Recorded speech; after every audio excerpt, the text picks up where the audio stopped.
Alright, we should be live. Just in case, I'm going to switch over back to Twitch just to make sure that I didn't accidentally go live on Twitch again. Because if I accidentally went live on Twitch again, oh god, that's going to suck. Alright, I'm not. So I should be live on YouTube then. What is that? I don't know. Alright, I should be live on here, hopefully. Accidentally go live on Twitch. Yeah. Okay. So now let me put the game capture.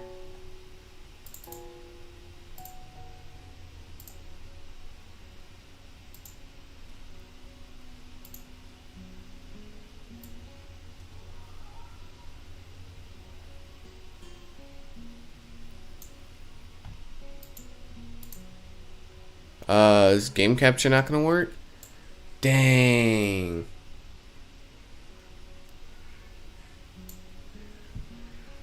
Alright, I guess we're gonna have to do window capture.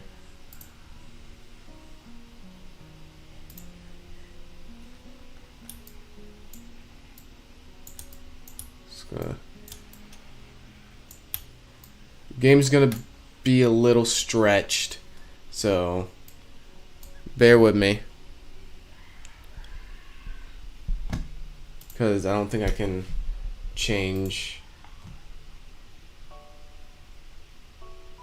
Skip unread text. Keep skipping after choices. No. Text speed? Oh heck yeah, turn that up. Music volume. Alright. I mean the volume for me is good. Alright.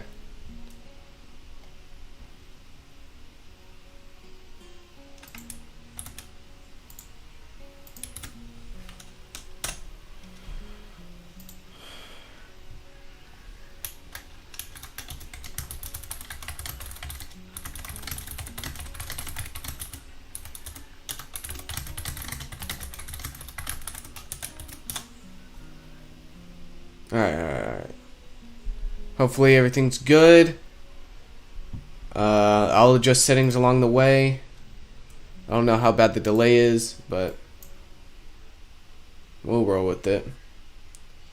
Okay. A light breeze causes the naked branches overhead to rattle like wooden chimes. This is a popular retreat for couples in the summer. The deciduous trees provide a beautiful green canopy, far out of sight of teachers and fellow students. But now, in late winter, it feels like I'm standing under a pile of kindling. I breathe into my cupped hands and rub them together furiously to prevent them from numbing in this cold. Just how long am I expected to wait out here anyway? I'm sure the note said 4 p.m. Ah yes, the note, slipped between the pages of my math book while I wasn't looking. As far as cliches go, I'm more of a fan of the letter in the locker, but at least this way shows a bit of initiative. God. As I pondered the meaning of the note, the snowfall gradually thickens. The snowflakes silently falling from the white painted sky are the only sign of the time passing in the stagnant world. Their slow descent upon the frozen forest makes it seem like time has slowed to a crawl. The rustling of dry snow underfoot startles me. Interrupting the quiet mood, someone is approaching me from behind. Hi. Sal? You came. A hesitating, barely audible question. God! However, I recognize the owner of that dainty voice instantly. I feel my heart skip a beat. It's a voice I've listened to hundreds of times, but never as more than an eavesdropper to a conversation. I turn to face this voice, the voice of my dreams, and my heart begins to race. Ooh, I like the art. Iwaniko? Wait, did I pronounce that right? Oh, let's go. I got a note telling me to wait here. It was yours? Dang. I spent all afternoon trying to come up with a good line, and that was the result. Pathetic. Yes, I asked a friend to give you that note. I'm so glad you got it. A shy, joyous smile that makes me so tense, I couldn't move a single muscle even if I tried. Ooh, what's that? Oh, my heartbeat. My heart is pounding now, as if I were trying to burst out, as it were trying to burst out from my chest and claim this girl for itself. God dang, why am I so dyslexic? So, here we are, out in the cold. Once again, the wind stirs up the branches. The cacophonous noise is music to my ears. Iwanako flinches ever so softly against the gust of wind. As it passes, she rights herself, as if supported by some new confidence. Her eyes lock with mine, and she lazily twirls her long dark hair around her finger. All the while, the anxious beating of my heart grows louder. Hold on. Let me, I noticed that my cursor's showing, so let me get rid of that so that we can be a little more immersed in this. My throat is tight. I doubt I could even force a word out if I tried. You see, I wanted to know if you'd go out with me. Woo! I stand there, motionless, save for my pounding heart. I want to say something in reply, but my vocal cords feel like they've been stretched beyond the breaking point. Hisao? I reach up to try and massage my throat, but this only sends spikes of blinding pain along my arms. Hisao? My whole body freezes, save for my eyes, which shoot open in terror. Hisao! The beating in my chest suddenly stops and I go weak at the knees. The world around me, the canopy of bare branches, the dull winter sky. Iwanako running towards me, all these fade to black. The last things I remember before slipping away are the sounds of Iwanako screaming for help and incessant clatter of the branches above.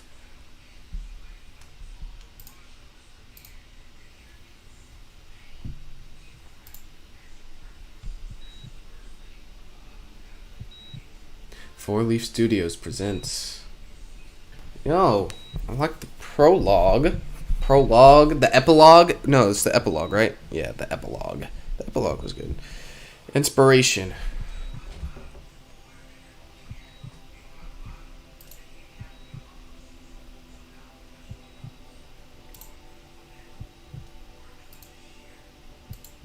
Music by Blue123 and Nicole something. I don't know. Yeah. Sadly, the game is stretched, but I had to stretch it for the full screen. If y'all want me to change it, I will.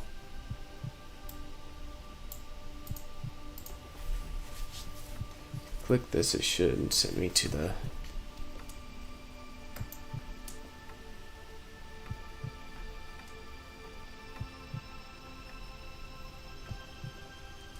Just let me know and I'll change it.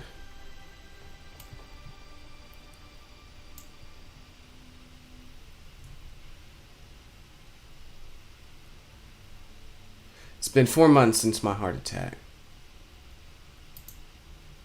Oh, he had a heart attack. Oh, dang. Is it lagging? No way it's lagging, right? Hold up. I'm trying to make sure the stream is good. I don't want it to lag.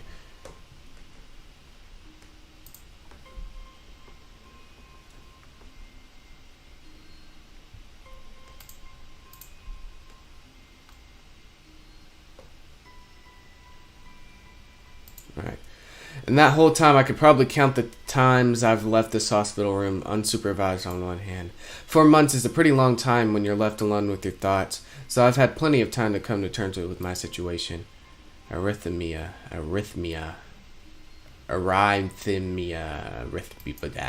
A strange word, a foreign alien one that you don't want to be in the same room with. A rare condition, it causes the heart to act erratically and occasionally beat way too fast. It could be fatal. Apparently, I've had it for a long time. They said it was a miracle that I was able to go on so long without anything happening. Is that really a miracle? I guess it was supposed to make me feel better, more appreciative of my life. It really didn't do anything to cheer me up. My parents, I think, were hit harder by the news than I was. They practically had 2 hemorrhages apiece. I had already had a full day by then to digest everything. To them, it was all fresh. They were even willing to sell our house in order to pay for a cure. Of course, there isn't a cure. Because of the late discovery of this condition, I've had to stay at the hospital to recuperate from the treatments. When I was first admitted, it felt as if I was missed. For about a week, my room in the ward was full of flowers, balloons, and cards. But the visitors soon dwindled at all. The get well gifts began trickling down to nothing shortly after. I realized that the only reason I had gotten so many cards and flowers was because sending me their sympathy had been turned into a class project. Maybe some people were genuinely concerned, but I doubt it. Even in the beginning, I had barely had visitors. By the end of the first month, only my parents came by a regular basis. Iwaniko was the last to stop visiting. After 6 weeks, I never saw her again. We never had that much to talk about when she visited anyway. We didn't touch the subject that was between us on the snowy day ever again. The hospital. It's not really a place I'd like to live in. The doctors and nurses feel so impersonal and faceless. I guess it's because they are in a hurry and they have a million other patients waiting for them. But it makes me feel uncomfortable. For the first month or so, I asked the head cardiologist every time I saw him for a rough estimate of when I'd be able to leave. He never answered anything in a straightforward way, but told me to wait and see if the treatment and surgeries worked. So I'd idly observe the scar that the surgeries had left on my chest slowly change its appearance over time, thinking of it as some kind of omen. I still ask the head cardiologist about leaving, but my expectations are low enough now that I'm not disappointed anymore when I don't get a reply. The way he shovels around the answers shows that there is at least some hope. At some point I stopped watching TV. I don't know why, I just did. Maybe it was the wrong kind of escapism from my situation. I started reading instead. There were small libraries at the hospital. Although it was more like a storeroom for books, I began working my way through it, one small stack at a time. After consuming them, I would go back for more. I found that I liked reading and I think even became a bit addicted. I started feeling naked without a book in my hands, but I loved the stories. That was what my life was like. The days became increasingly harder to distinguish from each other, differing only by the book I was reading and weather outside. It felt like time blurred into some kind of gooey mass I was trapped inside, instead of moving within. A week could go by without me really noticing it. Sometimes I'd pause in realization that I didn't know what the day of the week was. But other times, all the things that surrounded me would painfully crash into my consciousness through the barrier of nonchalance and I had set up for myself. The pages of my book would start to feel sharp and burning hot, and the heaviness in my chest would become so hard to bear that I had to put the book aside just to lay down for a while, looking at the ceiling as if I were going to cry. But that happened only rarely, and I couldn't even cry. Today the doctor comes in and gives me a smile. He seems excited, but not very. It's like he's trying to make an effort to be happy on my behalf. My parents are here. It's been a few days since I've last seen them. Both of them are even sort of dressed up. Is this supposed to be some kind of special occasion? It's not a party. There is this ritual the head cardiologist has. He takes his time, sorting his papers, then setting them aside as if he were going to point them of the pointlessness of what he just did. Then he casually sits down on the edge of the bed next to mine. He looks me in the eyes for a moment. "Hello, Hisao. How are you today?" I don't answer him, but I smile a little bit back at him. "I believe you can go home. Your heart is stronger now, and with some precautions, you should be fine. We have all the medication sorted out. I'll give your father the prescription." The doctor hands a sheet of paper to my dad, whose expression turns wooden as he reads it quickly. So many. I take it from his hand and take a look for myself, feeling numb. How am I supposed to react to this? The absurdly long list of medications staring back at me from the paper seems insurmountable. They all blend together in a sea of letters. Asthma? God dang! Dizziness. Dang. Heart block. This is insane. Side effects, adverse effects, contraindications,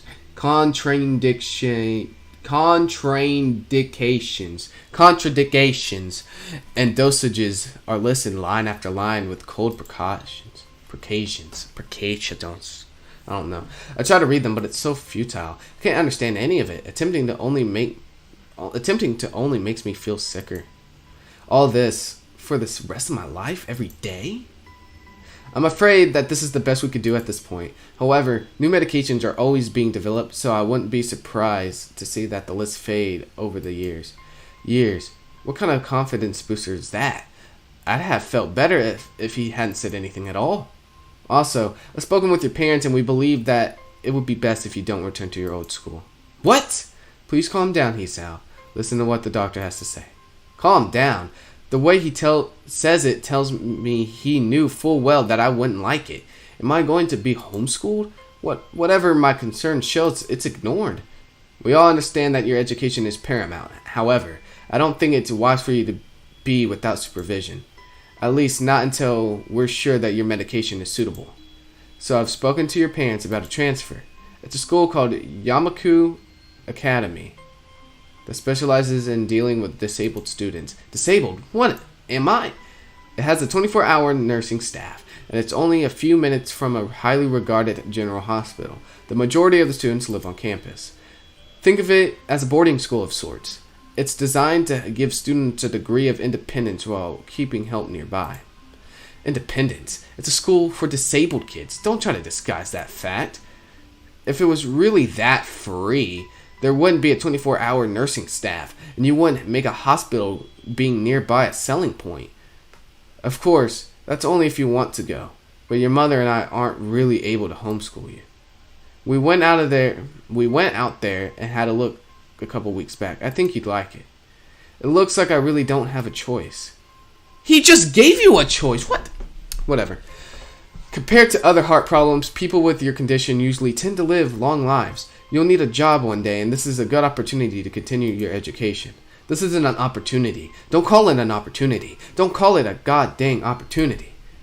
Well, you should be excited at least to get the chance to go back to school. I remember you wanted to return to school, and while it's not the same one, a special school, that's an insult.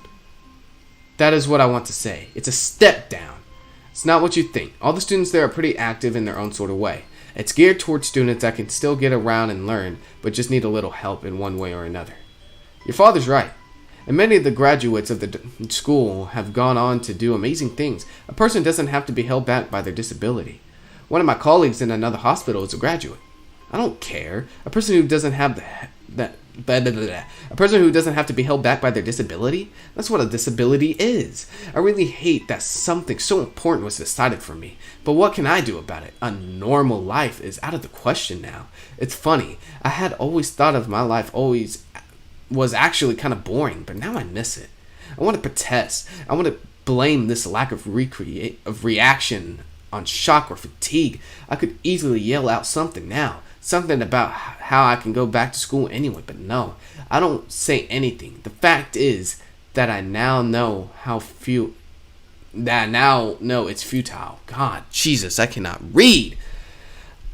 I look around the room feeling very tired of all this. The hospital, doctors, my condition, everything. I don't see anything that would make me feel any different. There really isn't a choice. I know this. But the thought of going to a disabled school, what are those even like? As much as I try to put positive spin on this, it's very difficult. But let me try. A clean slate isn't a bad thing. That is all I can think of getting me through this. At least I still have something. Even if it's a special school, it's something. It's a fresh start, and my life isn't over. It would be a mistake to just resign myself to thinking that. At the very least, I'll try to see what my new life will be looking like. God, I wish I wasn't dyslexic. I have 5 messages.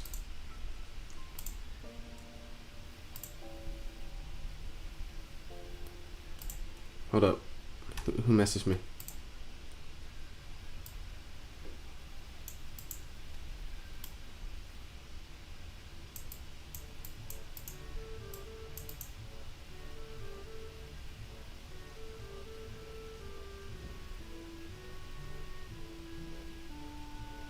Okay.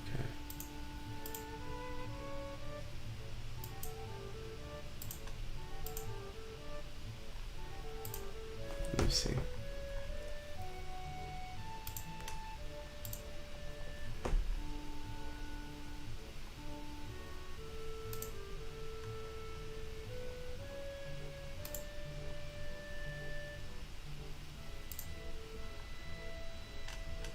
Alright.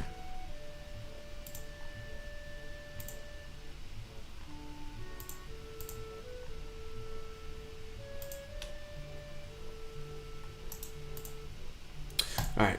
Let's get back to it. Huh, what is this? Oh, table of contents. Cool. The gate looked far too pompous for what it is. Pompous, whatever you want to pronounce it as. In fact, gates in general seem to do that, but this one especially so. Red bricks, black wrought iron, and gray plaster assembled into a whole that didn't feel welcoming at all. I wondered if it looked like what a gate from a school should look like, but couldn't really decide. Probably not.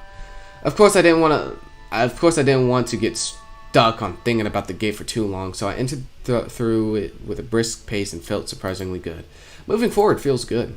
So I walked towards the main building of Yamaku Academy with this brisk pace. I'm alone as my parents are taking my stuff to the dorms, and there's supposed to be someone waiting for me. The grounds are incredibly lush, filled with green. It doesn't feel like the kind of grounds of a school would have, more like a park with a clean walkway going past trees and with a smell of fresh cut grass and all the other park-like things. I might have to start reading slower. Words like clean and hygienic pop into my mind. It makes me shudder. I shake them off. Stay open-minded now. It's your new life. You have to take it as it comes. That's what I tell myself. A few big buildings loom behind the leafy canopies. Too big and too many for just a school. Everything seems off. It's different from what I thought I knew about schools. It's an uncanny valley. Oh, it's what I thought I knew about schools. God, maybe I shouldn't read too slow. It's an uncanny valley. Even though I was told this is my new school, in the back of my head it doesn't feel like one. I wonder if feeling is real or caused by expectations of a school for the disabled. Speaking of that, I don't see anyone else here. It's kind of eerie. It makes me wish there was somebody here so I could anchor myself to something tangible instead of having this feeling that I stepped into another dimension. The trees hum with the wind, and the green hues flashing all around me catch my attention.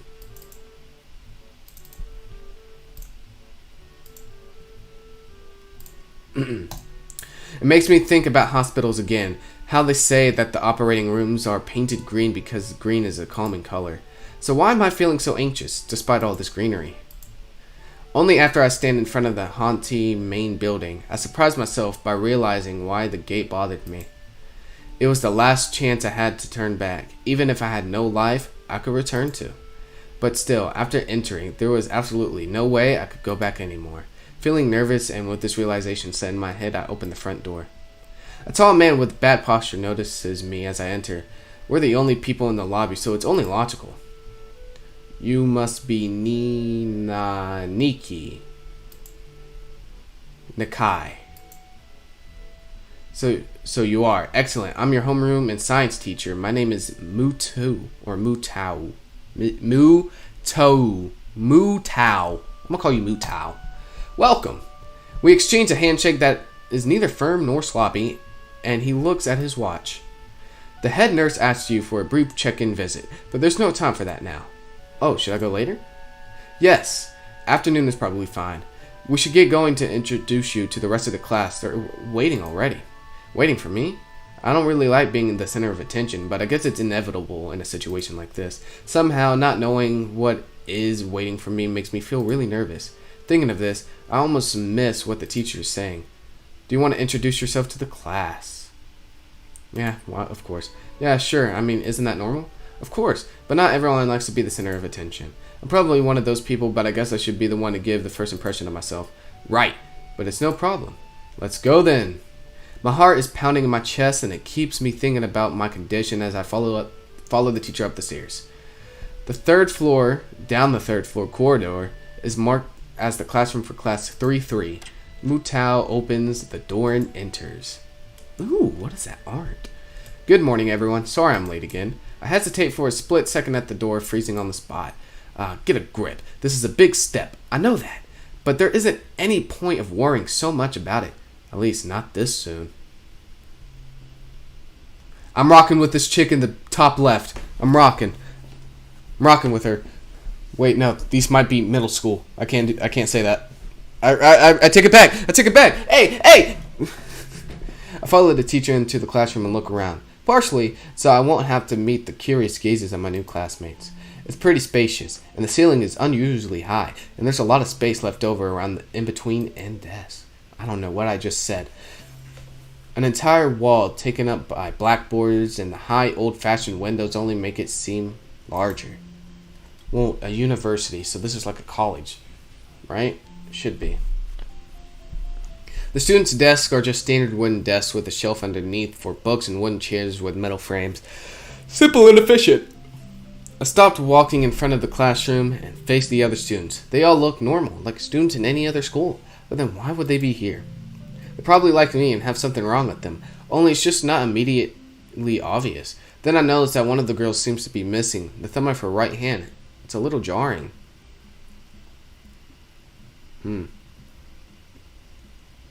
The guy in the top right. Total mood. Despite the natural tendency to listen when someone's talking about you, I tune out the teacher's speech halfway through while he introduces me to the class. I notice a flash of dark hair and see that someone is looking at me. A girl with really long, straight hair. That is pretty eye-catching. As she sees me looking back at her, she covers her face in her hands as it makes her invisible. There's one boy with a cane looking against the lockers at the rear of the class. It's weird seeing someone so young with a cane. Another girl seems to be making some weird hand motions. Sign language? She peers at me over the rims of her glasses. It goes back to whatever she's doing. I'm guessing the bluish hair girl. She's kind of cute. Ooh! So is the cheery looking girl with the pink hair sitting next to her. Ooh! She's really hard to miss. I don't know how I didn't notice her at the moment I walked in. Please welcome our newest classmate. He claps his hands and so does everyone else, except one girl in the first row who has only one hand. I cringe a little, but hide it by bowing in thanks for this applause I did not deserve. A collective silence tells me that I should open my mouth now. So, I'm Hisao Nakai. And after that, my hobbies are reading and soccer. I hope to get along well with everyone even though I'm a new student. And after that, I'm being so boring. This is exactly like every self-introduction ever. I should say something more exciting. I end up saying nothing and the teacher picks up from there. Everyone seems to be satisfied even with what little I said, though. A few girls are whispering to each other, throwing glances at me. It could have gone worse. I listen to the teacher as he drones. As he drones about getting along while letting my gaze sweep across the classroom. Everyone seems to be listening to him intently, and when he's done, they clap their hands again, which feels like a weird thing to do. The first row girl claps on this round, with her one hand against her other wrist that ends in a bandaged stump. God, it makes me feel a little bad. We're going to be doing some group work today, so that'll give you a chance to talk with everyone. Is that okay with you? Yeah, it's fine with me. That's good. You can work with Hakamichi. She is the class representative. Please say it's the pink hair girl. She can explain anything you might want to know. And who else would be able to do that better, right? How could I know? The teacher passes out the day's assignments and announces that we will be working in groups of 3. It hits me that I don't know who Hakamichi is. Slow. The teacher seems to catch my helpless expression. Oh right, Hakamichi is right there. Shizune Hakamichi. Yes! As he calls out her name, the cute, bubbly-looking girl with bright pink hair and gold eyes waves her hand at me. I take a seat next to her by the window. I accidentally clicked out the game. Hey, I guess you're Hakamichi, right? It's nice to meet you. I'm not doing that again. What? I'm caught off guard by her laughter. It's nice to meet you too, but... okay. It's nice to meet you too, but I'm not Hakamichi. I'm Misha. This is Hakamichi. Shi-chan. Giggling, Misha points to the girl next to her, the one I saw using sign language before. Looks like she has been staring at me this whole time. She nods once nonchalantly to show that she acknowledges my presence, but only barely. She has short yet carefully, neatly brushed hair, a pair of oval-shaped glasses, balanced on the tip of a dainty nose, and dark blue eyes that seem to alternate every few seconds between analytical and slightly bored. It's nice to meet you. She immediately looks at Misha, who smiles and makes a few quick gestures with her hands. He Hikamichi nods and makes a few gestures of her own. I start to wonder if the teacher was messing with me, saying things like, you'll be able to talk to people, and who's better to explain things to you. I can see you're a little confused, right? But I understand why you think I was Shi-chan. Shi-chan is deaf, so I'm the person who translates things back and forth for her. I'm like an interpreter. She says it's nice to meet you too. You're the new student, aren't you? Well, Shi-chan, of course, he is. If he wasn't, he would have been standing up for no reason, right? He seems like a very interesting person, doesn't he? We knew there was going to be a new student, but we didn't know you would be here today. So soon. Hichan, right? Hichan. Yep, it fits, doesn't it? Did I say it out loud? It's just a surprise. I never liked that nickname. I don't really see how. It fits. You look just like I imagined. You look just like a Hichan. I wonder why everyone seems to think so too. Hakamichi taps her fingers on the desk to get Misan's attention. They gesture back and forth to each other excitedly, their hands a blur. Misha seems a little overwhelmed. Sorry about that. Suchan wants to know that she's the class rep, so if there's anything you need to know, you can feel free to ask her. Do you like the school so far? We could show you around a little if you hadn't the time to walk around, familiarize yourself with it. Misha stumbles with the hard word a bit. God dang, hold on, let me slow down. Let me grab a drink.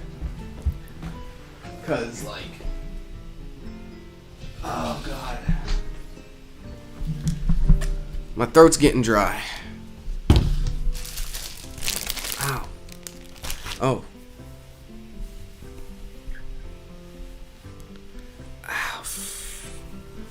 Okay.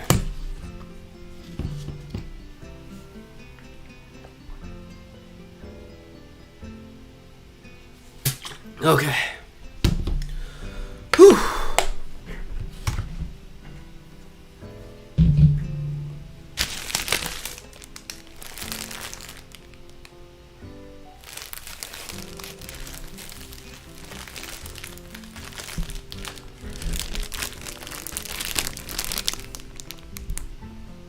Misha stumbles with hard word a bit.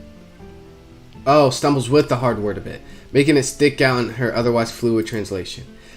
Thanks. That would be pretty helpful. Yeah, I just kind of came straight to class today. Ha ha ha. That's no good. You should always try to learn as much as you can about where you're going before you go there, not just with school either. Oh wait, even if it's a trip to the convenience store. Really, Sichan? Ah ha ha. Learn about where you're going. I guess I didn't bother to do that, or just didn't care enough to do so. I didn't look forward to this, even if I committed myself to go along with it, half-assedly. But anyway, I don't say anything, but Misha signs something that ends in a shrug. What was that? It seems like it was about me. I feel like slumping over in my seat. Both of them were smiling, but that shrug hit me unexpectedly, deeply. You look down. Are you okay? Don't take it the wrong way. Please. I hate it when people are afraid to ask questions. That's how people learn things, by asking. Asking for help is perfectly normal, as much as needing help. Stop looking like you just failed a test. Oh, wahahaha. All right. Ah, and another thing. You don't have to call Sichan something so formal like Hakamichi or class rep all the time. Just call her Sichan, or Shi-chan, God. Okay, maybe that's too casual. Maybe Shizun would be more appropriate. Yep, Shizun is fine. Heh. Okay, that would be a lot easier for me. I feel a lot more at ease. Both of them seem so friendly, so I feel like an idiot for being so apprehensive earlier. Especially about Shizun, who I assumed would be all business. Well, she still seems like that. Just less so, I guess. Huh? Oh, right. We haven't even touched the assignment. We should start work now, or Shi-chan will get mad. The assignment is also kind of long, so we should start now if we want to finish it before the end of class. That too. Shizun glares at the two of us impatiently. I don't need to know sign language to understand that. Okay, I get the message. After class, we can take a walk around the grounds together. It's a nice day today, okay? The assignment is actually very challenging to get through, combining aspects of being both difficult and unnecessarily long. Still, we finished it a few minutes earlier than anyone else in the class, despite our late start. Shizun and Misha are really capable. They're quite different. The class rep is as calm and professional as she looks, while Misha is a lot more playful and girlish. Not to mention, a little more easily distracted. To be honest, the two of them did most of the work. I feel guilty about that. The clock tower bell rings, signaling the end of the period. Time for lunch. Without knowing what else to do, I follow Misha, who is beckoning me into the hallway and down the stairs. We descend even below the lobby where I met Mitao, down the bottom floor. Ooh, that's a nice looking cafeteria. Hold up. Just like everything in the school, the cafeteria seems too spacious and oddly modern in contrast in the classic exterior. Its big windows open the courtyard towards the main gate. It's the cafeteria. Her enthusiastic statement of the obvious makes me around a stare. Oh, makes people around us stare, but Misha doesn't seem to care, so we proceed in line. There's rather a long list of menu options, which seems great until I realize that many of them are to accommodate students who need special diets. How nice. It almost feels like I'm back at the hospital, eating portions measured with scientific precision to meet the needs of the patients. I pick something at random and follow Shizun to a table sitting opposite of her. As I nibble indifferently at the food I'd rather not eat, Misha pokes me in the side to get my attention and points to Shizun. I don't understand signs, so the point escapes me. Maybe looking at a person who talks to you is proper and polite? Do you want to know something? What? About anything. We're your guide, so you should ask if there's something. I wonder. Ask about the library, Shizun's deafness. I think I got everything. Yeah, ask her about it. Intrigues me, and I kind of want to ask something about her. But I can't really ask about something that personal, can I? I can't come up with anything else to ask, so I just focus on my food while the girls talk. Man! Misha and Shizun sign back and forth very animatedly, throwing sideways glances at me, but Misha refrains from translating. Maybe they are about secret girl stuff or something. I quickly notice this conversation and sign is not enough to fill a silence. We arrive in the classroom early, but we're not the first. That dark-haired girl I noticed before is slumped over her desk at the last row. Oh, she has burned. She jumps a little when Misha crashes into the room with the elegance of a rhino. She shrinks deeper into her seat. I could feel her tension all the way from here, as if she was slowly turning into stone just from our presence. Misha and Shizun either didn't notice or don't mind it, as they directly passed her to their seats and begin to converse. You mean pass. Okay. I'm left wondering about her even when the classroom slowly fills with other students and finally the teacher. Getting into the rhythm of the school feels strange. It's as if my brain remembers how this is done, but my body doesn't. Towards the end of the class, I start yawning and counting the minutes left.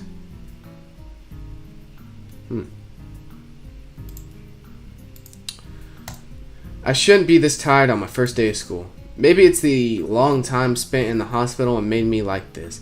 I'm even feeling physically weak and lifeless. Before long, the final bell rings. School is finally over for the day. Oh, will it do the dun dun dun? No? Okay. Beside me, Misha and Shizun are having a sort of short conversation. After a bit of deliberation, Misha turns to me. Unfortunately, we can't stay and show you around today, Hee-chan. We've got to hurry already. Since there's a lot of work for us to do. You'll find a way around here, I'm sure of it. Ah, wait! The teacher said I'd have to see the nurse. Where do I have to go? Is that so? We can at least show you that much. Come on, the nurses have their own building, so we have to go outside. We join the flow of students making their way down the stairwell and outside, with the girls pointing out other senior classrooms in the same hallway as ours. When we get outside, the girls make their way to a smaller building right next to the school. It's built in the same style, so it looks like it's actually part of the main building. This is the auxiliary building here. There's a lot of official and important stuff like the Hamaku Foundation office and all the nurses' office. They even have a swimming pool. How's that official?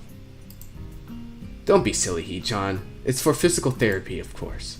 Anyway, all the nursing staff facilities are in there too. The head nurse's office is on the first floor. You'll be fine from there, right? We'll be going then. See you tomorrow. Yeah, thanks, bye. A whole building for stuff that has nothing to do with the actual education? I guess it's necessary for a place like this. I walk in, hoping that this really will be only a quick visit like the teacher said. On a white door on the left is a green cross with the text "Head Nurse" and a nameplate. A voice from the inside responds to my knock almost immediately, but I can't quite make it out. It sounded a bit like an invitation to open the door, so I invite myself further in. The room is not larger. The room is not large and it smells strange. A friendly-looking man turns around on his office chair to face me as I enter. His desk is neat and tidy, but the bin under the table is overflowing with the used medical utensils, and there are at least a dozen coffee cup rings lingering on the desk. Hello there. What can I do for you today? He's a young-looking and sort of rugged, but the dimples in his cheeks wash that expression away when he smiles. Are you the nurse? He smiles like a person who has heard this very question hundreds of times. Why, yes, I am. It says so on the door, no? You can call me by my name or just the nurse, like everyone else. Of course, I shake off my confusion, realizing I probably should grab his extended hand. His handshake is rather firm and friendly. Right, I'm a new student, and my homeroom teacher told me to come and meet you. My name is Hisao Nakai. His eyes light up with revelation, and he snaps his fingers. Oh, you're that Nakai. I was just reading your file this morning. Some kind of chronic arrhythmia and related congenital heart muscle deficiency, right? God, why are they using big words? He gestures me to sit down in the vacant armchair in front of his desk. Yes. Good. Well, you've probably been briefed about the school enough, so I'll just go over this quickly. We have all kinds of facilities available, mostly physical therapy and such. There's always someone from my staff around, even at night, so never hesitate to call us if there is a problem. The famous 24-hour nursing staff. Wow, this is like a hospital. Well, not exactly. For instance, we don't do brain surgery here. His jokes feel so out of place that I'm left thinking why he even said it. Yeah. Just that it's really weird to have so many medical people out of school. You'll get used to it. I'm not so sure of that myself, but I don't let the nurse know about it. Now, let me just find your file again. While he searches for something from his computer and shovels stacks of papers around, I left my gaze wandering around the room. It's the epitome of generic, I'd like to say. Beige walls and ceiling, dark gray laminate flooring, and all the equipment you'd expect from a school nurse's office. Even the ridiculous educational posters are hanging on all four walls, reminding me to eat properly 3 times a day and from all the food groups. Smiling, the nurse draws a thick file from a stack of similarly thick files and opens it. So, you already have medication for arrhythmia. Just remember to take your pills every morning and evening, or it won't be much help. Apart from that, do you do any sports? Rash stuff like, I don't know, boxing? He grins to his own joke, but I don't. Well, I played soccer occasionally with my classmates. Alright, I'm afraid I'm going to have to recommend you to refrain from doing that, at least for the time being. Oh. My lack of reaction makes him raise an eyebrow, but really I'm not too bothered by him forbidding me to kick a ball around. Guess I never did it out of burning passion for the sport, just to have something to do. Any kind of concussion might be very dangerous to your heart, and risking another attack is not a good idea. Was the previous one caused by a sudden concussion to the chest area? There's no mention of cause in your papers. Not exactly. I sidestep the question acceptably, and he glances at me over his papers with a more serious expression on his face. Still, you need to keep your body healthy, so some exercise will do you good. We have physical therapy and such available, as I said, but I don't think you really need such heavy measures. Just get some light exercise regularly. Brisk walks or even light jogging, jumping, rope, that sort of thing. Swimming, maybe. There's a pool here. So I was told. You were? Very good. At any rate, and I'm sure you've been told this before, you just need to take care not to overexert yourself. He wags his finger to empathize the point. No need, really. I've heard this 1,000 times already. Absolutely, no unnecessary risks. Take care of yourself. Okay. He goes over my papers one more time and sets them on the desk. Obviously content. Good, that's it. Then come meet me if you ever need something. I'm ushered out before I even realize it. A quick visit indeed.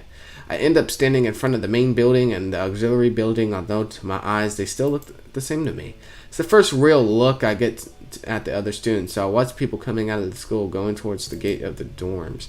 Everyone seems to know where they are going, and I still keep thinking that most of them don't look too special for being students at a special school. Then again, neither do I. Does that make me one of them? One of us? I should go somewhere too, to prevent me from looking lost. It's around dinner time, but I feel tired instead of hungry. The weariness in me only grows as I trudge towards the dorms set a little way apart from the main building complex. There is a garden of sorts between the school and the dorm, shrubbery, flowers, that overbearing smell of fresh cut grass that fills the atmosphere. It dawns on my tired mind that the smell feels novel because I have been outside at all for so long. The dorm building is big and made of red brick like the others. It feels way too pompous for what it is, so I push forward going inside. It takes more time than necessary to fish out the key I was given from my pocket. Room 119.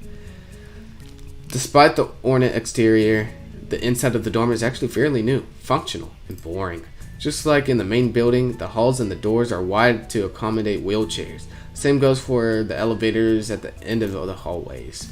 I poke my head around the corner of the common room door. Inside, a few students are watching the television. One nods and gives a quick hello before turning back to the TV. It seems that only the girls around here are sociable. Sociable. Yeah. I suppose that's perfectly fine with me. I climb the stairs to the upper floor. Here, small corridors branch off the main hallway. Each of these minor halls seems to have a toilet and shower, as well as 4 rooms. About halfway down the hall, I spy room 119. The name plates on the rooms adjacent to mine are blank. I guess there are just 2 of us here. Light shines from below the door of room 117, so I knock lightly. Hello, is anyone home? From inside I hear a few movements, then clicking of way more locks than I thought these doors had. After a moment, the door squeaks open. Oh God. Looks like my friend James. A best spectacled, I don't even know. Suspicious boy is standing in the doorway. He's looking at me very intently through his extremely thick glasses. Who is it? Blind? No, at least not completely. Why would he have eyeglasses if he was? He leans closer to me until our noses are almost touching. His breath stinks of garlic.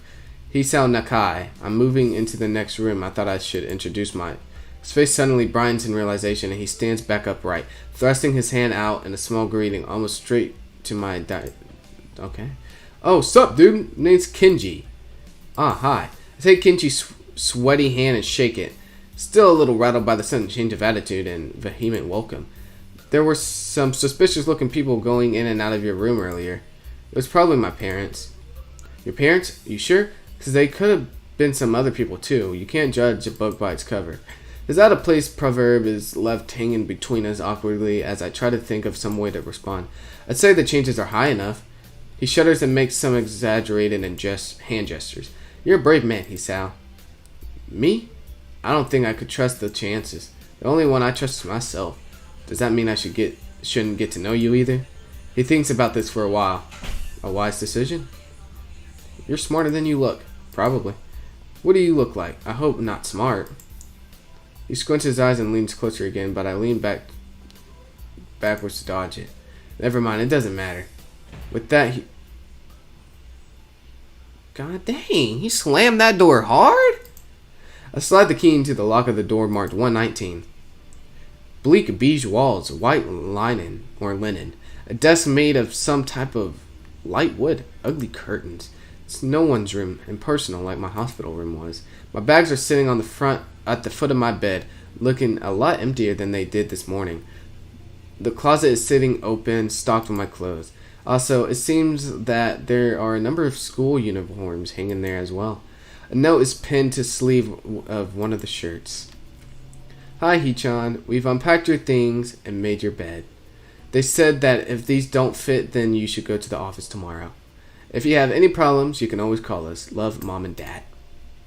Well, at least I don't have to worry about unpacking. I kind of hoped I would have. Then there would have been something to do. Still too early. Put the note down on my desktop, and I lie down on my bed, feeling drained. Lying there makes me want to read something, but I have nothing with me. I wonder if the hospital conditioned me for wanting to read whenever I have something to do, or nothing to do.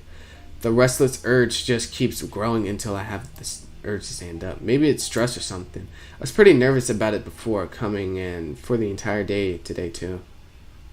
I still am, I think. Dang. I have to distract myself somehow, so I won't be this unnatural all the time. Tomorrow, I'll go borrow some books from the library.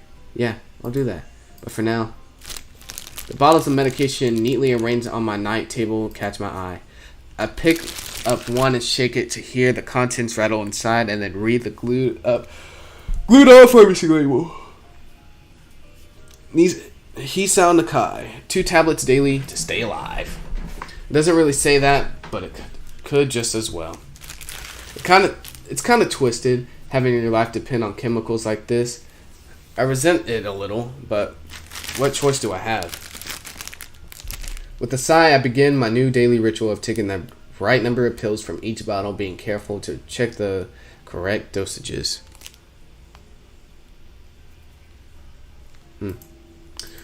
I lie down again, feeling hollow and uncertain, and after that I keep staring at the blank, unfamiliar ceiling for a long time.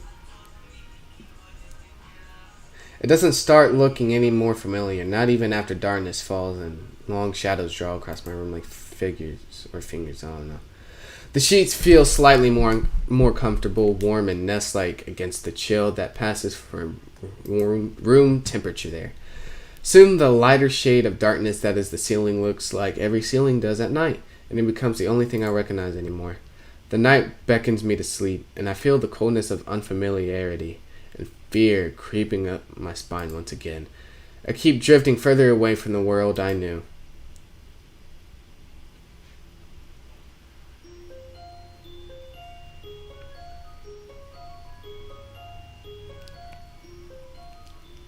Yo, welcome, Huff.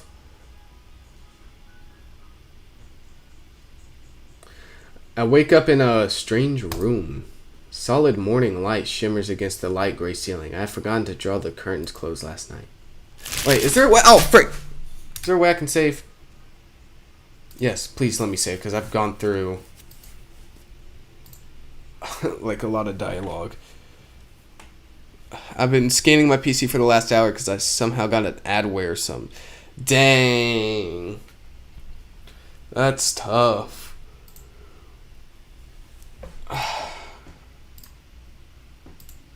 This is my room, isn't it? Not even the internet knows what it is. Jesus. My room. This is the 3rd room this year that I'm supposed to call mine. Do you have, like, Avast or something?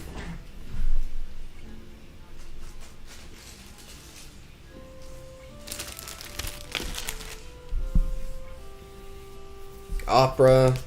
Or, no, I think Opera isn't an anti. Unless it is, I don't remember. If you have Avast, then then maybe the issue will be found, because Avast is pretty good. This is the 3rd room this year that I'm supposed to call mine. Various things around here remind me that indeed it's me who is supposed to be the one living here. My bag's on the floor, my new school looks on the desk. My numerous medications on the night table.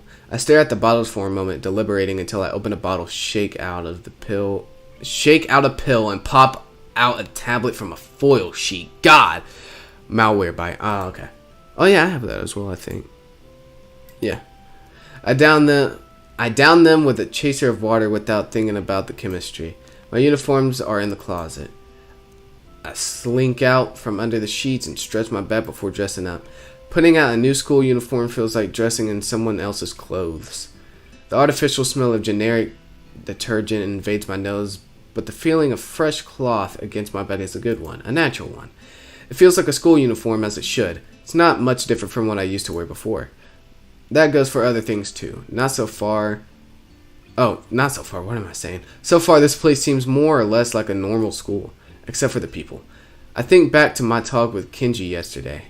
Misha's constant laughter, Shizun's sweeping sign language gestures. Well, I've only met 3 students so far, and maybe they aren't that normal, but I'm sure others are.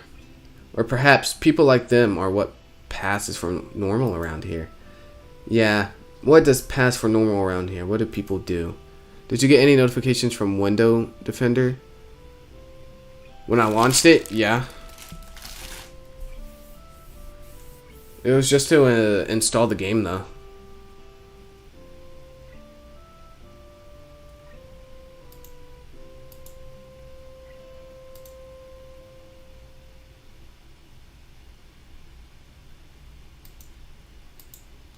Why?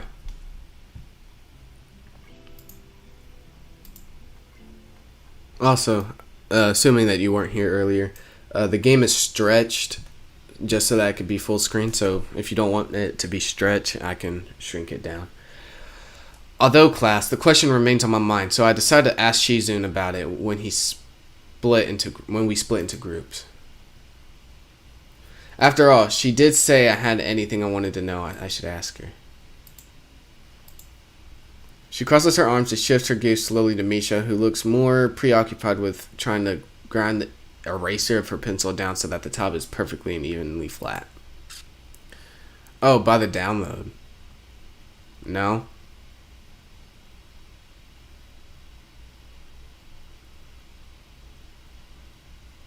No, Windows Defender didn't go off. If it were to be a malware or virus, AVAS would have gone off immediately. As well as malware byte. So, no, I don't think so. I'll check just to be sure. Some way that it's adware, some say that it's a false positive. No, yeah, Windows Defender didn't go off for me at all. Sorry, Shi-chan. Is there something you wanted from me? Oh, I see. That's a good question, Hee-chan. My first thought is that means she doesn't know, which is worrying. Maybe I'm being too negative. Well, anyway, Misha, please don't prove me right. Oh, that's right. Everyone is encouraged to join a club. A lot of people do so because there isn't really anything else to do. There are also school events like the festival coming up in a few days. Almost every student in the school tends to help out doing whatever. What do you mean by false positive, by the way? Oh, like, it doesn't mean anything, or like, what's going on? So, you actually transferred in at a busy time. Maybe you can help out too. Sure. I mean, WinDef went off for me, but I thought it was part of the game, so I'll let it get access. Like, if you're talking about, like, whenever you were trying to install the game, yes, it went off for me. And then it showed me the wizard, or the installer.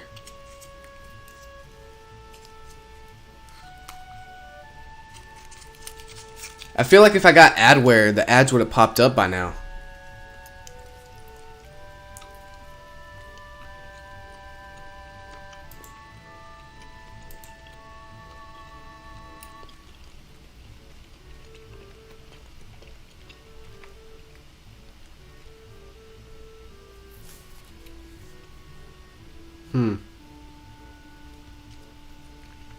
Yeah, no, I didn't get anything. I'll run AVAS real quick, though.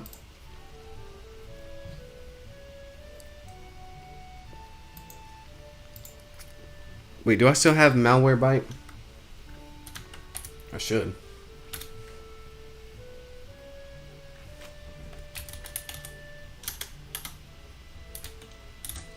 Oh, well. It appears I do not. Let me get that. Because I'm sure I got a lot of malware on my computer.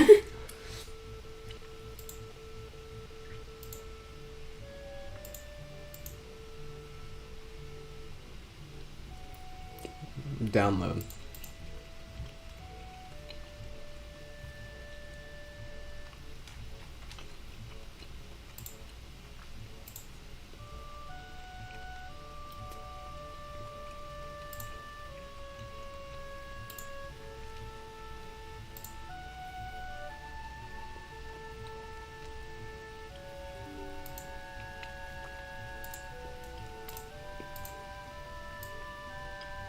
No, Avas didn't find anything either. Hmm.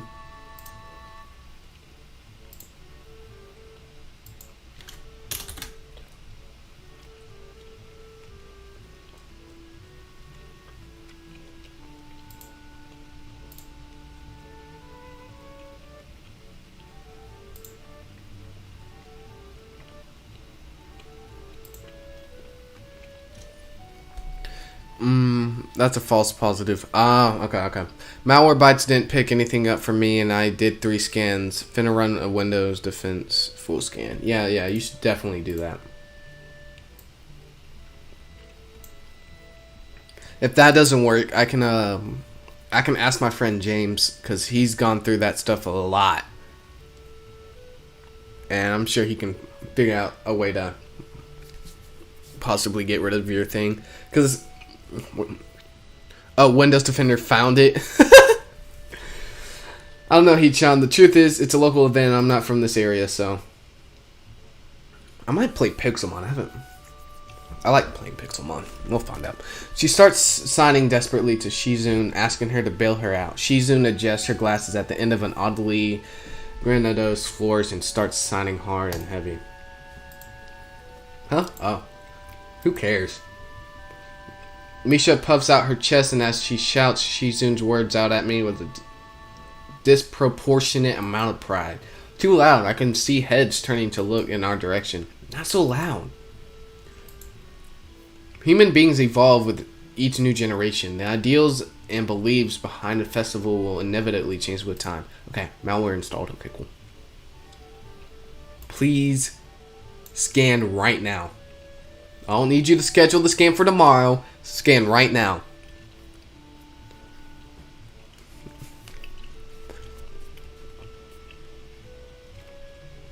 I want to see how it's scanning a lot of items. I wonder how long until it detects a malware. Because it's scanning memory. Nothing yet.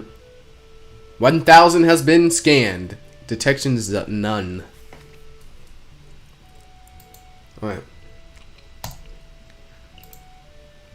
Now it's about delicious fried food and amusing little games that you play to win prizes. The teacher clears his throat very loudly, batting his long wooden pointer against his other palm like a baton. He shoots a pointed gaze at us. Finally noticing where we are, Misha stifles a yelp and quickly quiets down. Shizune doesn't seem embarrassed at all, though brushing it off without a care. We are in the middle of class and should start working. That's right, Shi-chan. What? That's right. Hee-chan, are you asking because you're interested in joining a club? It could have been my eyes playing tricks on me, but I think I saw a suspicious glance exchanged between them. Misha's tone also changed, although it does that every other word anyway.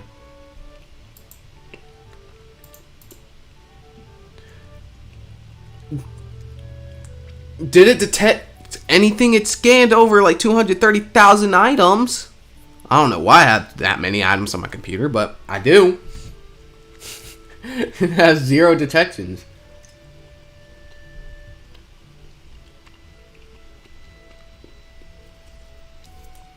Currently doing the window. Oh. Well, at least it found it. Hopefully you can get rid of it.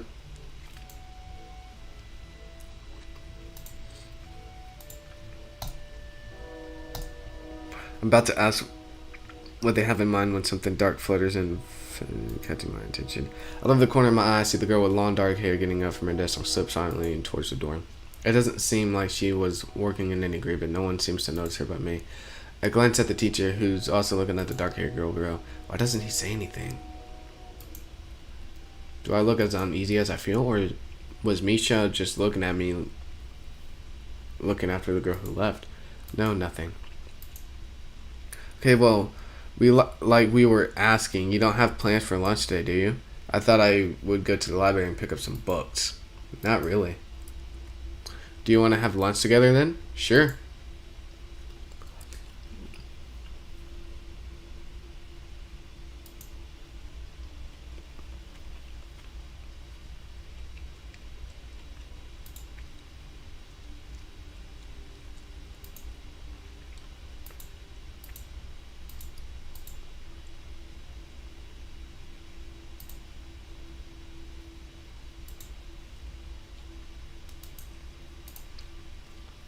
Yay! Perfect.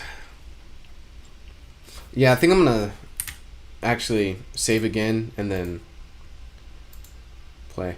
Game's a little slow, but it is what it is.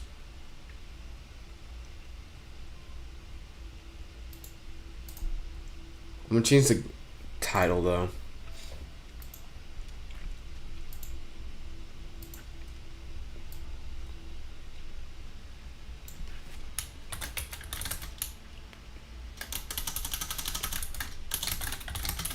I'm just gonna change it to playing some games.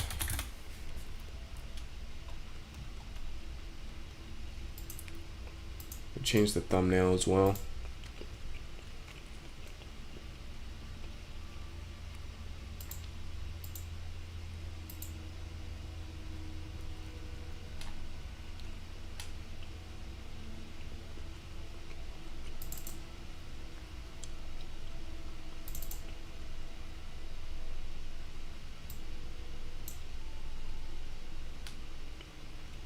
I'm just gonna grab a random picture off of my computer.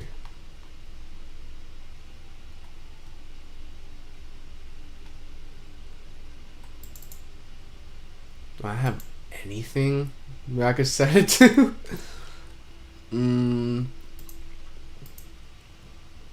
I'll set it to like Minecraft or something.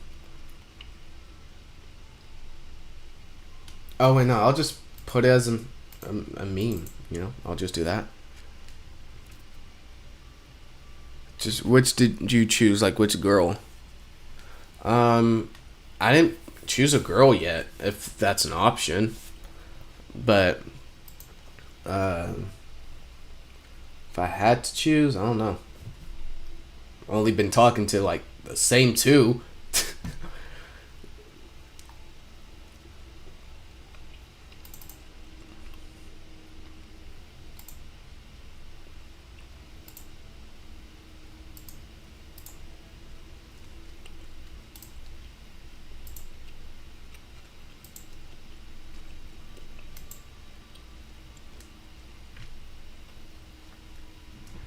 Alright. Check malware. Scanned everything, no threats, no nothing. Wow, my computer is clean. Let's go.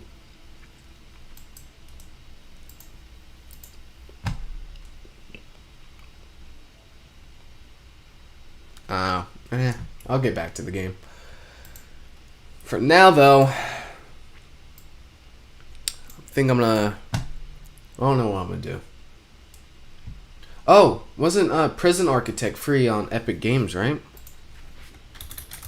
I've been wanting to get that game, so I'll install it and try and get into that. Because it looked interesting.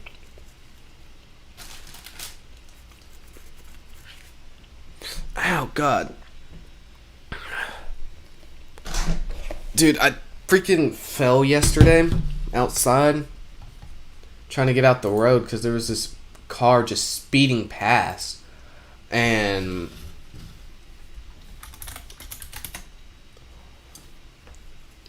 like he was just coming down the road quick. And so I tried to get over and my foot hit the freaking curb and I fell right on my arm.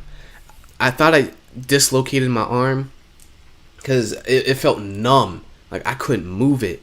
And then it just popped out of nowhere. And so my arm has been hurting. I went to the doctor. He said I didn't sprain it, fracture it, break it, or anything because there was no sign of it. And he also said that if I've never done it before, it's unlikely that it would happen like that. Which I haven't ever broken, sprained, or fractured a bone. Anyway, he said that I did, however, sprain my bicep and tricep in my right arm. And I was like, dang. I mean, it would explain why it freaking hurts to move my arm, but like...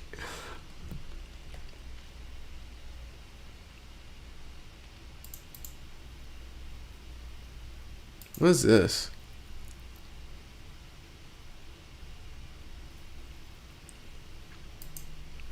Oh, cool. Here, I'll just do this so that the screen isn't black. Do I have my camera on? Oh, it works! Yay! I was icing my shoulder. Cool. But, like, it hurts to move this arm. I can't do anything. Like, I can barely lift this jug.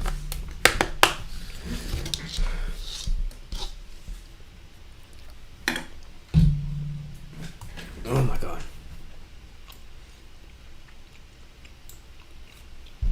Alright. Store. Oh, they changed the Epic Games launcher. I didn't realize that. It looks different. Oh, yes! They got mystery games back! Let's go! Epic Games is bringing back mystery games. Hopefully they're better than freaking summertime.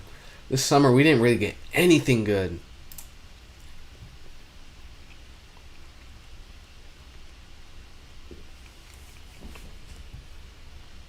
Like, at all. I deleted the... Oh, okay, cool.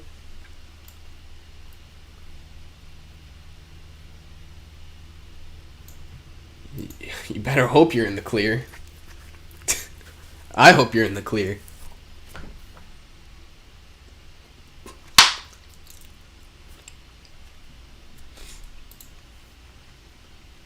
Alright. So I got it. Now I just gotta install it.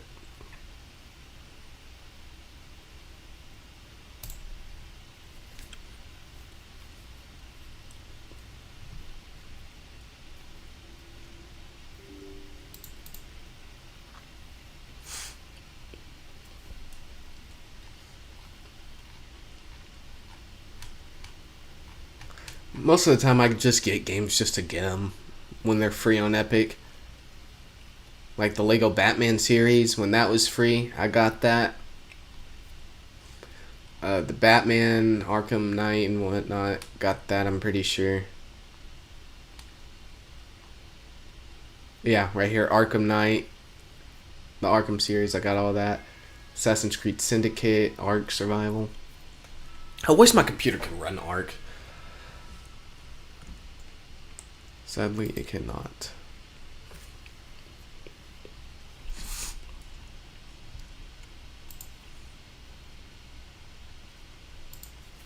Alright.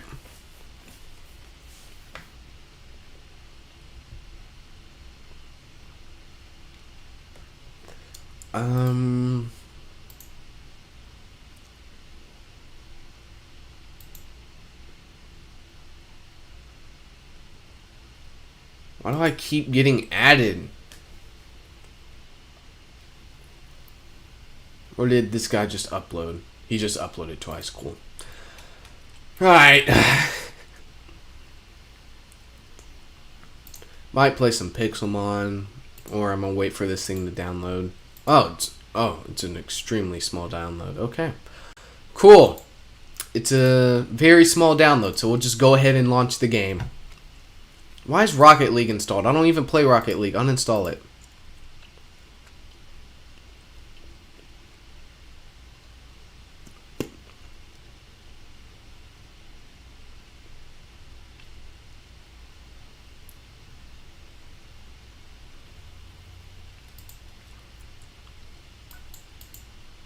Get started. I have to make it... Oh my God.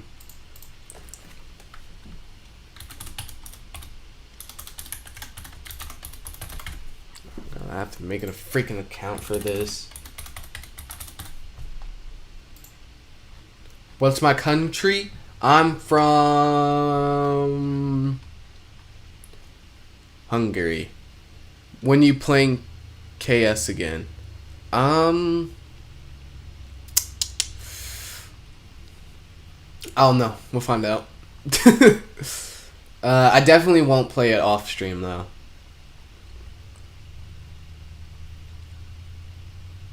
I will not be playing it off stream.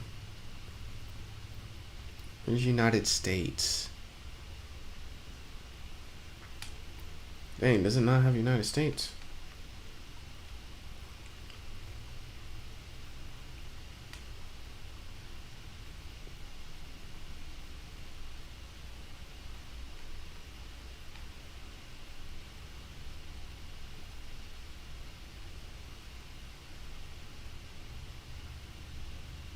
Oh. Okay, found it. Date of birth. For legal reasons, 1985.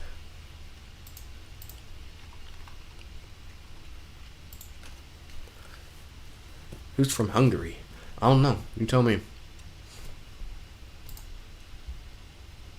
Cool. Log in. Enter a username. Cobrazz. Please say it aloud. Thank you. Thank you. Thank you. Cool. I'd like a borderless full screen, please.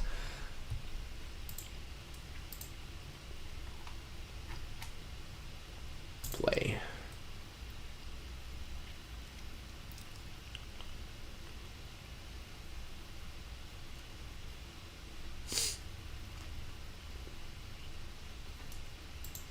Ah! It appeared on the wrong side. It appeared on that computer, no. Not, well, it appeared on that monitor. I didn't want it on that monitor. So what we're gonna have to do, we're gonna have to close it.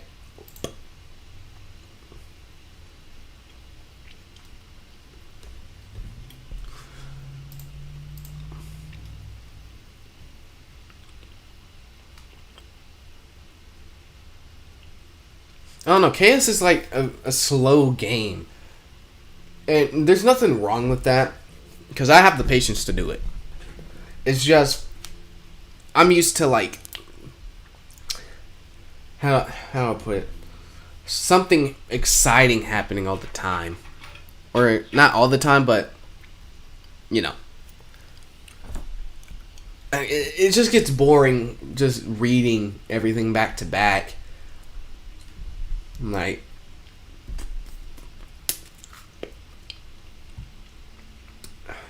just gets boring. I'll go back to it, but for right now, you know, play it for an hour. Gotta change the game up a little bit.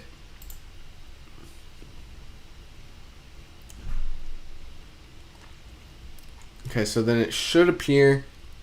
Actually, no, let's do windowed mode.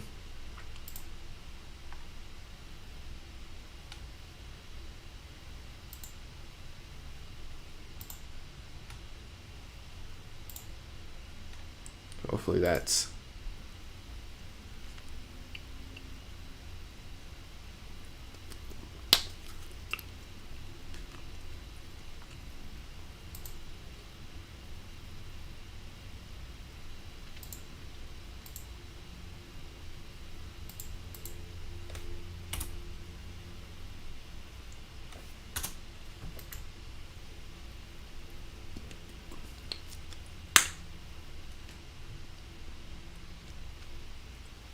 It appears my computer is killing us. Yeah, I was kind of bored during the first act as well. Oh.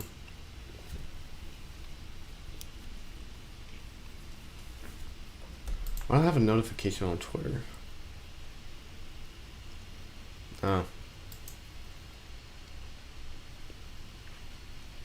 What?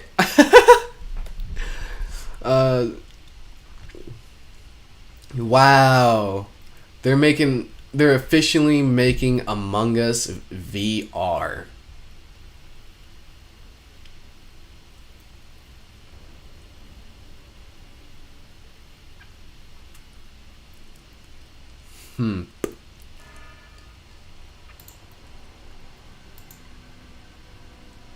Oh, the game started. Cool. Okay. Well, I guess I'll keep my webcam on, I guess. Just shrink it down. And then close window capture. Hopefully game capture will catch it. We'll find out.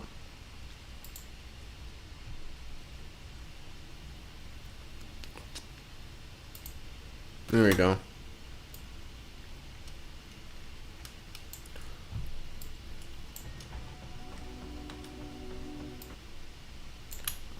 It's not. Why is it like that?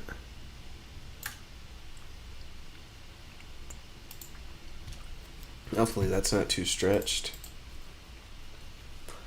But it's mainly because the game is trying to set you into a route based on your decisions. After Act 2 kicks in, things get crazy. In the end, you'll have a existential crisis. Alright. Well, as long as Act 1 isn't, like, too long. Oh, God. This is a tough one. There is a prisoner incarcerated at this facility who's been convicted of a double murder and sentenced to death. That's where we come in. We've been contracted to conduct an execution chamber in time for this guy's big day.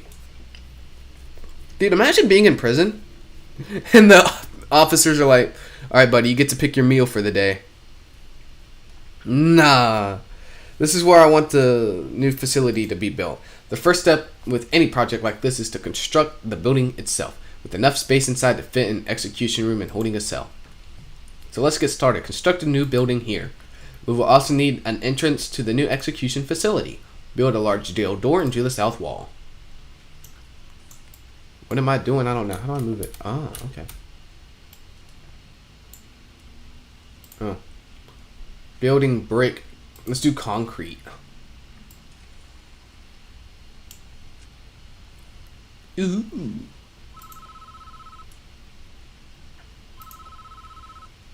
Bro, stop calling me, bro. Are responsible for construction of the buildings. They'll collect the steel and concrete from the storeroom and take it to the construction site. It isn't. Where are you right now? What do you mean, where am I right now? Oh, in the game? I'd say I'm still at the beginning.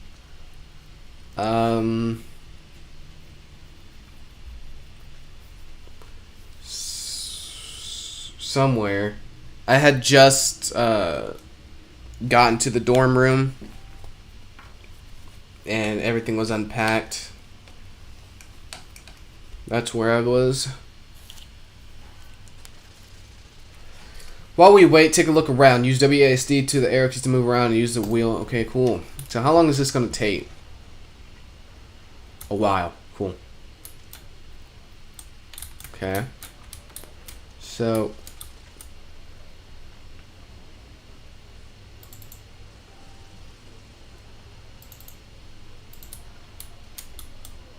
oh, that's how I see. James Beck Slater. Sentenced to 26 years for death by dangerous driving. Family, girlfriend who's 18. Dang, bro. You're 18, bro? Bro, you tossing your life away. For real, for real. Character. Experience. Activity, lockdown, resume, free time. You'll have a lot of free time, my boy.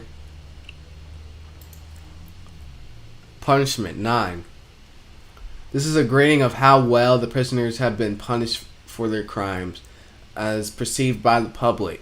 Serving a long term in prison, and he just went up to 10. Keep in mind that too much reform or free time will be seen as soft on crime and will count against their punishment grade. A strong punishment score will deter the prisoner from offending after release. He has 1 penalty. 20% stay of free time. Alright, see you. Have a good day, my boy.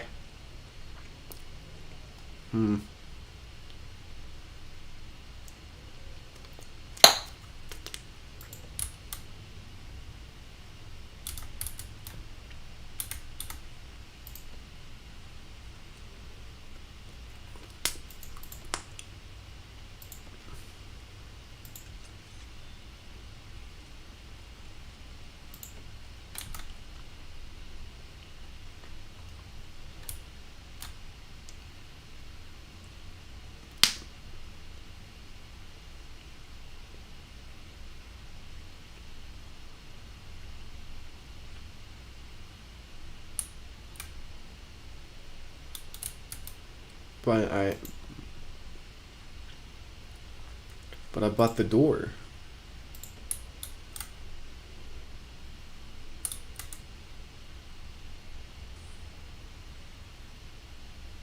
Oh, okay.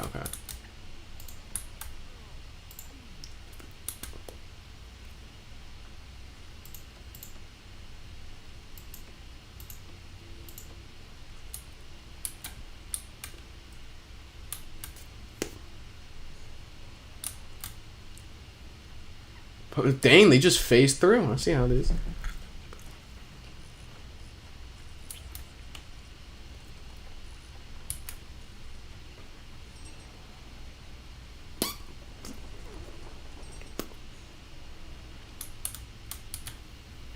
Inside the building, I want a cell and an execution room.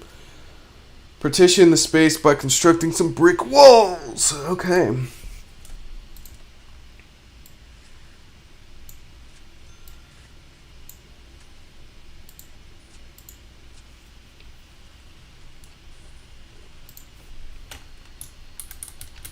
So we got cells up here. Got the cafeteria, the shower. That's the warden.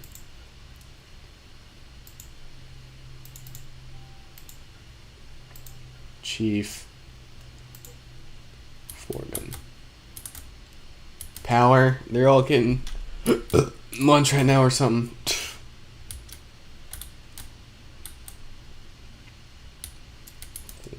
I'm guessing this is the entrance.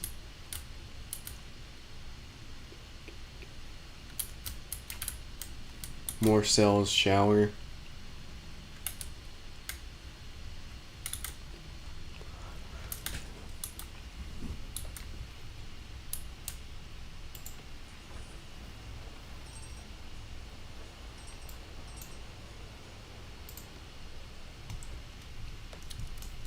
Now add jail doors to those dividing walls. You can rotate an object before placement by clicking the middle mouse button. Mm-hmm.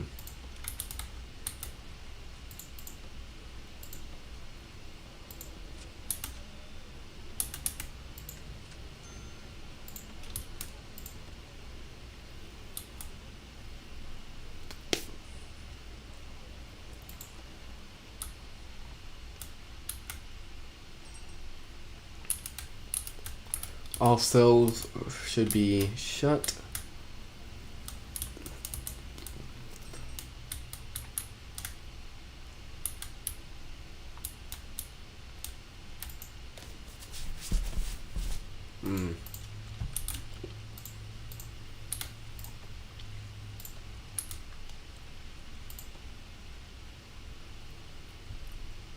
Okay, so this is the cell. And then this is the execution room.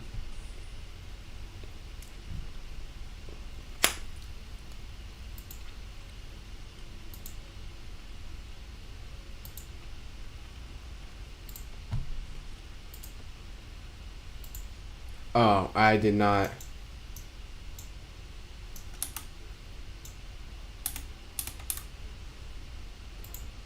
There we go.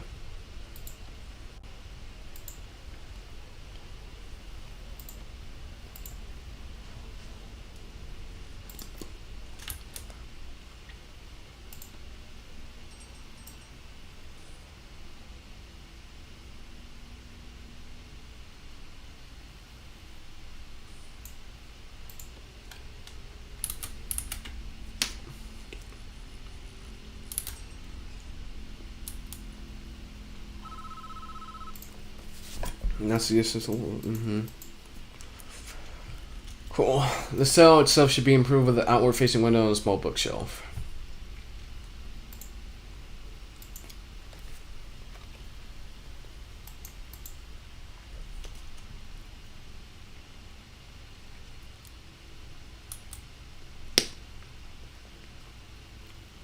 This is the man in question, Edward Romsey, a teacher once, would you believe?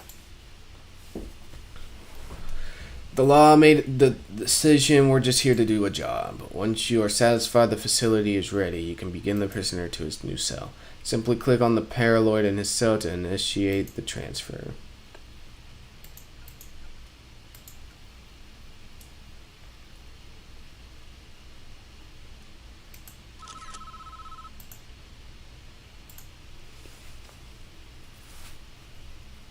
What did he do? Oh.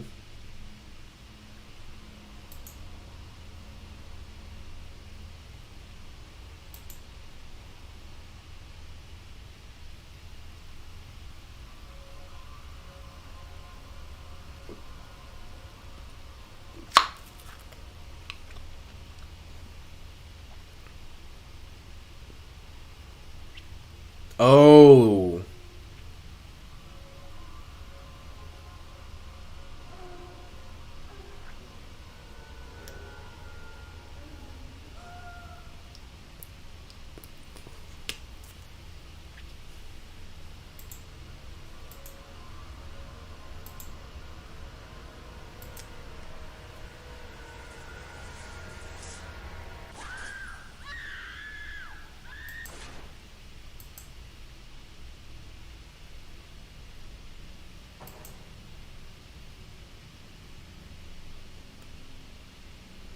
Hmm.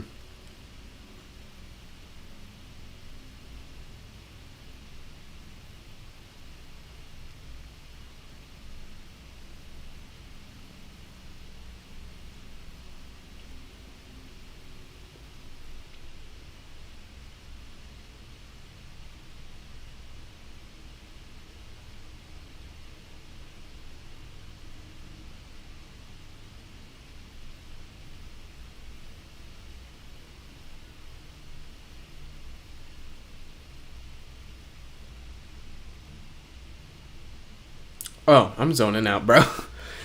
Clear as day if you ask me. Deserve every vote he's gonna get.